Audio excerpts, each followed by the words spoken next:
But Warren, tell us again about what your take out of Donald Trump's speech.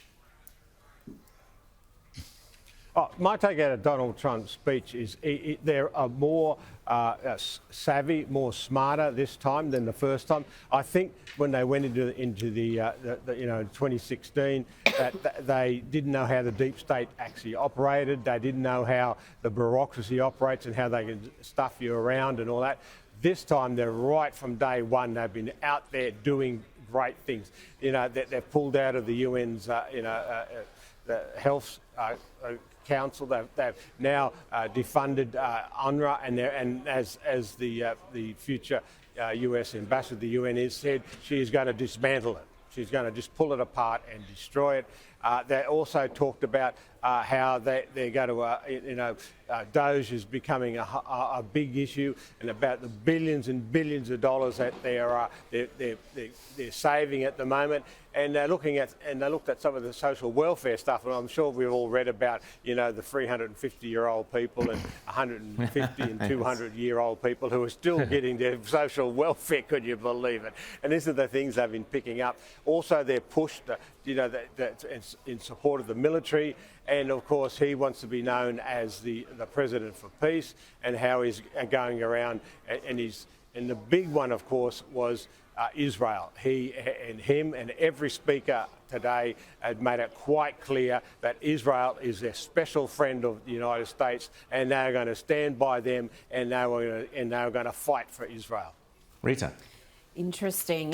Well, all the hostages are released now. What are the views of Australia? Because travelling through America or elsewhere in the world, the view of Australia has definitely changed post-COVID. I think particularly in America, they thought of us as really kind of bold and brash and Crocodile Dundee and the Crocodile Hunter. And then to see us be amongst the most crazy during COVID, it kind of really changed the perception of us, Warren. Oh, it has. That was the big talk here in the United States. The biggest thing in the United States about Australia is about COVID and how we had the record for the longest lockups. They couldn't believe that we were locked up for so long. People actually said to me, "You blokes were locked up in a concentration camp." And this is how they talk about it here. And they were shocked and horrified by it because they saw Australia as this laid-back country, this sensible, knockabout group of people who would not wear that type of stuff. So that was their big issue. The second part that played to it too was also the anti-Semitic stuff that's happening in Australia. They were shocked by that, about how that's happening and that.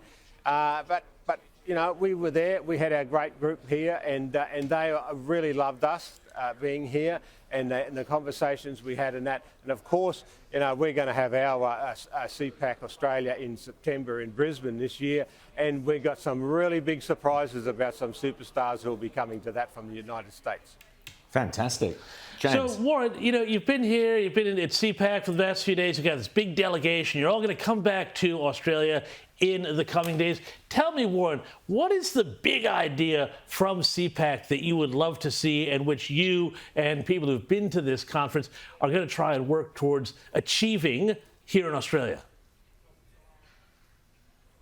Well, a couple of things. Happen. We know that Peter Dutton's announced that we're going to have a Doge, and we're going to have Senator Jacinta Price in charge of that area. He has to be more strong in this about the cuts that need to be made. We've got to look at 30,000 public servants that we've got to cut back on. We're going to have to look at some of this wastage and spending that's going on in that. There's been mentions about things like the Welcome to Country now, but that's small fry compared to the millions and millions of dollars that we have to cut back, and even some of the $1 billion that we have to cut back. Look, my message to Peter Dutton, he has to be more braver. He has to be out there a lot more and taking on a lot of these strong issues that that our fellow travellers from Italy and Argentina and the United States and that, which they're going forward in, and that's our big take from here. We've got to be more courageous and about the issues and problems in Australia that we've got to fix. and we can't have what previously happened from 2013 to 2022, where we won government, but we didn't push through the hard things that needed to be done. This time, day one, we've just got to go in there with a big shovel and clean it out.